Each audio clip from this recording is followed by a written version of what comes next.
अभी संसार में जितने लोग हैं सब मरने वाले ही हैं, कोई यहाँ पर परमानेंट रहने वाले नहीं है। चाहे लगा लो साबुन शैम्पू, चाहे लगा लो सेंट, लेकिन जगत में कोई न परमानेंट। जो आया उसको जाना होगा।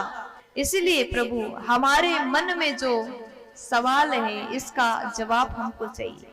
सुखदेव जी ने सवाल सुनते अति हर्षित हुए। राजन, आपने जो सवाल किया केवल अपने लिए नहीं, सबके हित के लिए किया।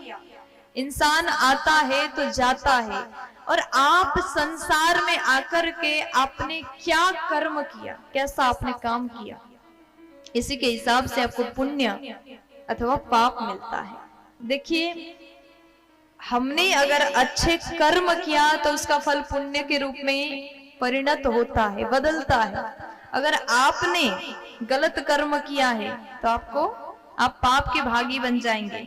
इसलिए संसार में आए हैं तो कभी ये मत सोचना कि हम दूसरों को ठग लेंगे। कभी कभी दूसरों से झूठ बोल करके, दूसरों को पागल बना करके हमें लगता कि वाह हमने क्या अच्छा काम किया, लेकिन आपने किसी और के साथ में गलत किया है तो वो जो कर्म है ना, एक दिन घूम करके आपके झोली में आकर के गिरता ही है। इसलिए जितना हो सके अच्छा करने की कोशिश करिए। कभी किसी का दिल मत दुखाइए। अपने वाणी से पाप, कितने प्रकार से पाप होते हैं? 3 प्रकार से, मनसा, वचसा, कर्मणा। आपने अगर अपने कर्म द्वारा किसी को दुख दिया तो ये भी पाप है। अगर आपने अपने मन द्वारा किसी के लिए अहित चाहा, ये भी पाप है। और आपने अपने वाणी द्वारा किसी के लिए गलत बोला तो ये भी पाप है। ये 3 पाप से बचने के लिए भगवान के चरण में शरणागति लेना चाहिए।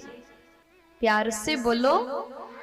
इसलिए संसार में जब तक हैं अच्छे से रहिए। सबसे हम तो ये भी कहेंगे, जितने लोगों से लड़ाई किया है ना, जाकर के एक बार क्षमा मांग लो, सबसे दोस्ती कर लो और खुश हो जाओ। नहीं चाहिए दिल दुखाना किसी का।